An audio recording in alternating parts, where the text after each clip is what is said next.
Hola, aquí estamos de nuevo. Here we are once again. I'm your narrator, Naomi Armendariz. I'm the wife of Pastor Roberto Armendariz from the First Baptist Church, Primera Iglesia Bautista of Lafayette, Indiana. I'm here to share a book with you. It's for the kids. It's called The Bridge. We've already done chapter 1. We're about to begin chapter 2. This is in a series called Tell Me a Story, Fiction for Christian Kids. We're reading The Bridge, Chapter 2, What Happened in the Fog. Once again, we're using this with permission because it's for educational and non-profit purposes. What happened in the fog? Heron pulled the horse up short, waking the young princess. What? She began. Shh! He turned, craning his neck, listening. For a moment, Rosalynn thought she heard the faintest rattle of metal on metal, as might come from a horse's manticles or bit. For the first time, she wondered what would happen if she fell into the hands of Rigel's soldiers. So far, they had seemed remote to her, an evil that only Reynolds' soldiers had to deal with, always on the other side of the gates or across the wide river. Now she felt curiously frail and unsafe with only the thin mist separating her from danger. Heron urged the horse into a run. As he did, an arrow whizzed overhead. Heron pulled Javelin off the path and into the whipping branches of the forest. But Javelin knew where he was being driven. He quickly found a narrow deer trail and thundered down it as it wound along. Heron, his cowl pulled low over his head, bent forward to shelter the princess. For her part, she held on as bravely as she could and didn't scream or cry. The woods were lighter now. Dawn was approaching. A morning fog hung thick amid the trunks of the trees. At last he urged Javelin through a barricade of feathery pine saplings, and they emerged onto the main path again. And again Heron fell silent and craned his head back, listening. "We've doubled back," he began in a low voice. "We should be behind them." "Ah!" She heard a terrible swish with his outcry and saw a feathered dart embedded in the back of his shoulder. "Go!" he cried, and kicked Javelin forward. "Face forward and stay low, princess. I have to watch the path." He urged Javelin harder until they were flying along. But Heron was bleeding freely, and his left hand was weakening. The weakness would grow as he bled.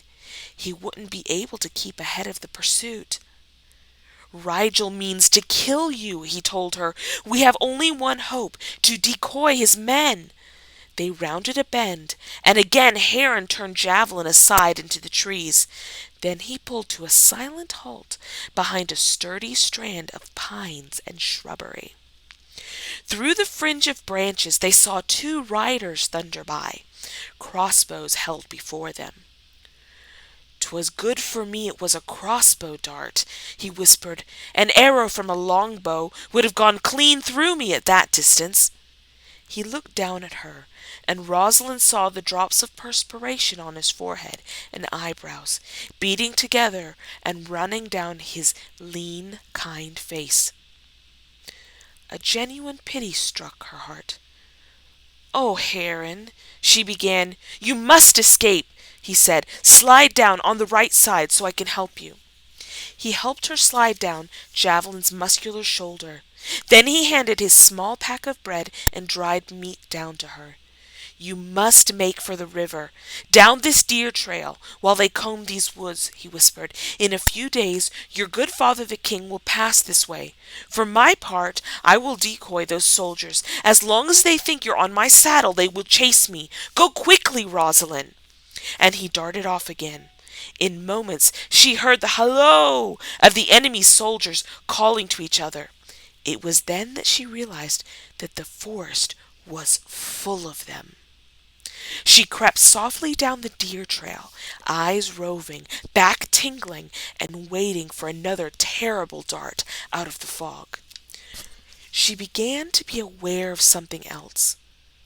Hoofbeats? Marching boots? Then she realized it was the river rushing past. She hurried toward the sound and suddenly pitched right over the edge of the deer trail, hit the side of the steep bank, and toppled down to the water. At the bottom of the bank, sloped so that she stopped short from falling in, but her clothes were wet and muddy all over and torn in places. The bank had bruised her, and her pride was injured. More than anything, Rosalynn wanted her father or her nurse in this dreadful moment. Even Reynold would have been welcome. She sighed, suddenly missing him as she inspected herself for scrapes and bruises. Was this what Heron had meant when he had predicted her remorse? Then she looked around and caught sight of the precious bag of food, spinning down the river and slowly sinking beneath the current. It was hopelessly out of reach. Then, out of sight after a moment, Rosalynn pulled her knees up, buried her face into them, and cried. The tears didn't last long. Young as she was, she knew that she couldn't be saved by sitting on the bank and crying. From up beyond the bridge, the river flowed down past the king's castle in the north toward his brother's castle in the south. She could walk downriver to reach her uncle. At first, Rosalynn thought to do this and even set her foot forward to begin. Then she caught herself. She knew nothing of the land in the south, nothing of the people. She wasn't even sure how to get to her uncle's castle. And worse than that, the enemy soldiers were moving south, looking for her. On the other hand, she could count on loyal farmers in the north to hide her. She knew the land up there much better and could stay hidden. Besides all these reasons, home was in the north. With the innocence of never having seen war before, she thought longingly of her nurse and all the knights who were her friends. She would return to them, war or no war, she told herself, and be welcomed by them. So thinking, she set herself to the long task of walking up the river. Meanwhile, Rigel of Folger was inspecting what was left of the castle. In the courtyard, his men were trimming and cutting broad oak trees to make new gates. His corporals were hammering up rules of the new military occupation. It only remains, he said to Varger, his lieutenant, to find that princess, Rosebusher, or whatever she is called, and make an end of her. I received word that the scouts saw one of Bracken's famous riders speeding south with the little maid, Varger said, grimacing unpleasantly. I sent 20 men after them. They must be fleeing to the Duke's castle. He's her uncle. Send more men down if you have to. Have a detail of them begin at the Duke's residence and sweep back toward us to cut them off. I'm determined to end their royal family. As you command, my Lord Rigel. Shall we bury the king? Yes, but I want to lay eyes on him first. It pays to be sure, and it pays to keep his crown and rings for myself. Lead on. Varger led Rigel into the stone buildings of the living quarters, through empty and desolate hallways that echoed their boot steps, past burned and gutted rooms, up a marble stairway now chipped and stained, up to the king's quarters.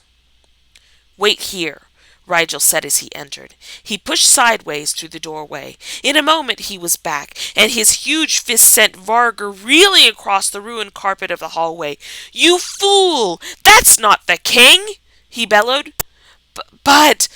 Varger didn't have a chance to say any more as his master hurled him backwards again and sent him to the carpet. For the moment, Varger decided it would be wisest to stay there.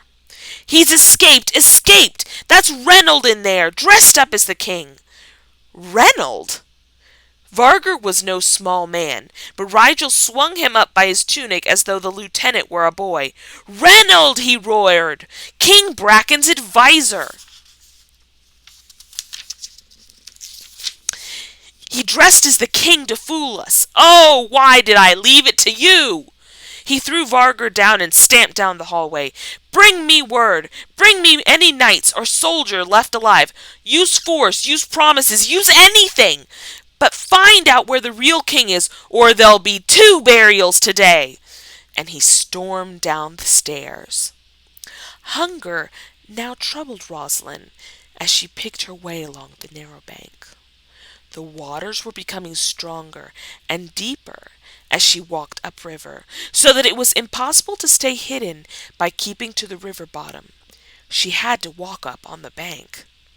But the trees grew close, offering shelter from roving eyes.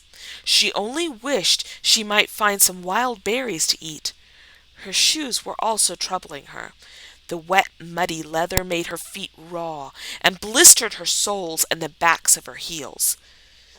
At last she stopped to rest in a grassy spot, pulling off her shoes and throwing herself down. So far she had made good time, but it was certain she would have fallen asleep there in the grassy shade if hoofbeats hadn't roused her. She scurried on all fours into the undergrowth around the trees. Seconds later, 2 soldiers bearing the crest of Folger on their helmets burst out of the forest and sat looking at the powerful river. "Too steep here," one said in disgust. "I don't fancy climbing down there to bring up a helmetful for this old nag." And he startled his horse by giving it a disgusted slap on the neck. "Let's go down a mile. It slows down around that bend where the river widens so much. Come on." And they wheeled their horses around, then galloped away. Heart pounding, Rosalynn put her painful shoes back on and resumed her walk. By the afternoon sun was merciless. Although she had as much water to drink as she wanted, she would have traded the whole river for a piece of bread and her comfortable walking shoes. She had to stop often to rest, and it seemed that each time she stood up again, the cruel shoes rubbed all the scratches and blisters into fresh pain. For a while her hunger had seemed to subside on its own, but with late afternoon it came back double strength. At last she found a hollow in the ground, close to the shelter of the trees. She took one last drink from the river, untied her shoes and pulled them off, then curled up and fell asleep. The lord's in a dither, he couldn't tell whither. The rabbits had fled, and impostors in bed. The crown upon his head, and Rosalynn, Rosalynn, Rosalynn's wed. The jester sang and laughed wickedly. "Oh-ee!" he squealed at Varger, showing almost toothless gums. "You're going to catch it from his lordship now." "Oh, give me peace," Varger growled over his plate, "and don't sing that silly song." One of Rigel's captains, looking up from their table where the group of them were eating. "Song's wrong anyway," he observed, wiping his mouth on the back of his hand. "The princess ain't wed. Not by a long shot." "That's poetic license," the jester told him airily, putting his stockinged feet up on the table. "Poetic license enables a man to say whatever he wishes, so long as it's in verse." Varger's long arm shot out and toppled the fool out of his chair. "Get your feet off the table, and see here," he exclaimed, pointing a drumstick at the jester who was rising in wrath from the floor. "See here, you may be Rigel's fool, but if he catches you making fun of his poetry, he'll hang you by your ears for target practice." It was sadly true that Rigel wrote the worst poetry ever heard. He believed a king should be very literate and educated, but since he wasn't, he only pretended to be. It was the one thing that even the jester didn't dare to joke about openly. But even the toughest captains and soldiers smirked when the jester both imitated Rigel's poor poetry and pretended to defend it. Only Varger didn't think it was funny. "Cool your temper, friend and master Varger," the jester said, cooling his own as he stood up and took his chair. "The court fool must make his jokes, as they say. I warrant you could use a dose of laughter right about now. His lordship's breathing down your neck about the king and the princess, eh?" "You attend to your foolery in your belly," Varger said, standing up. "I will attend to my duties." He was about to stalk out when a messenger ran in. "Oh, my master Varger," he said, "pardon my intrusion. The search parties flushed out a rider at dawn. They testified that he was carrying the Princess Rosalynn." "Yes, and?" "They shot the rider and killed him, sir, but the princess escaped. Somehow he set her down without their knowing it." "Where is the body?" Varger asked. The messenger looked startled. "The body, sir?"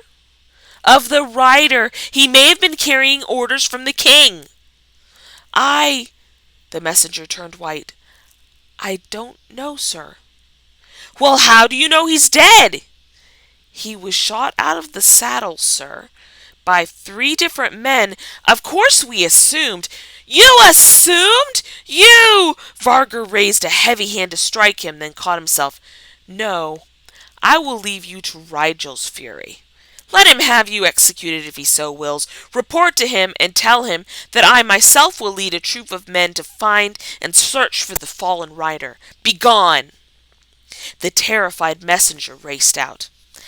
"How conveniently you will make yourself disappear from Rigel's wrath," the fool observed. It was no surprise to anybody that the jester knew of Varger's present disgrace before his lord. The jester knew every detail of who was in favor and who wasn't.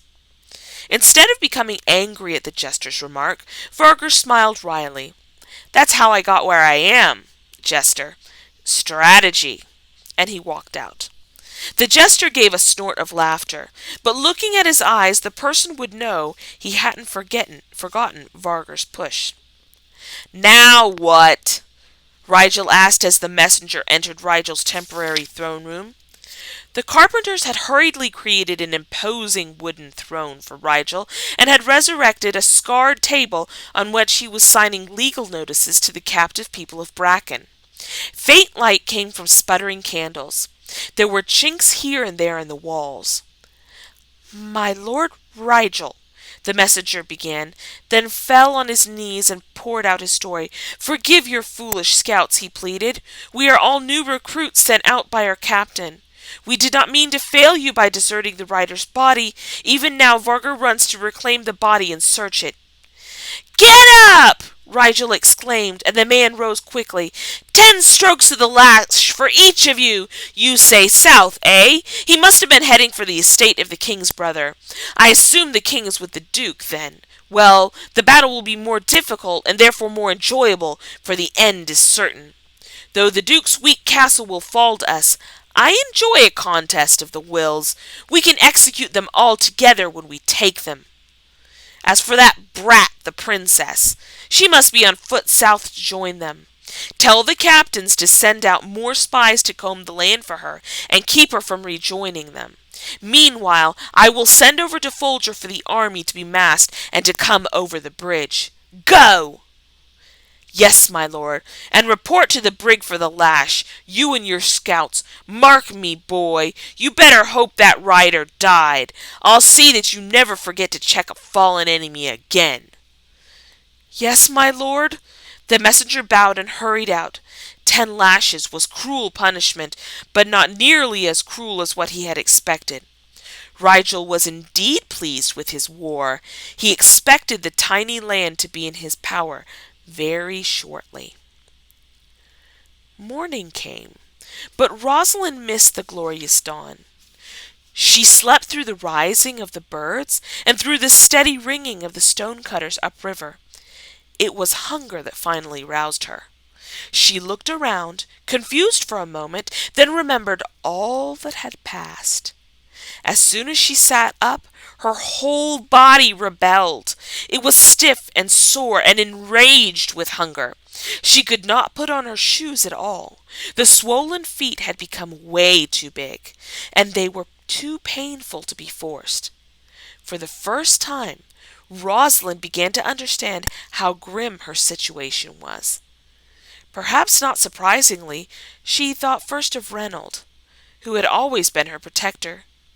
She sat in the hollow tree, sheltered by the tree, and cried, wishing he would come and take her back to the castle where it was safe. And then she thought of Heron, riding away with a feathered shaft in his back, and the enemy behind him. Was he dead now, or imprisoned? She cried for a long time, but at last she made herself stand up. A wave of faintness washed over her, and she caught hold of the tree for support. It was in doing this that she saw the cottage. For a moment it swam in front of her eyes, but then she focused on it. It was indeed a cottage, a stone-cutter's cottage. And there we finish chapter 3 of The Bridge. I hope you will be with me next time when we read chapter 3.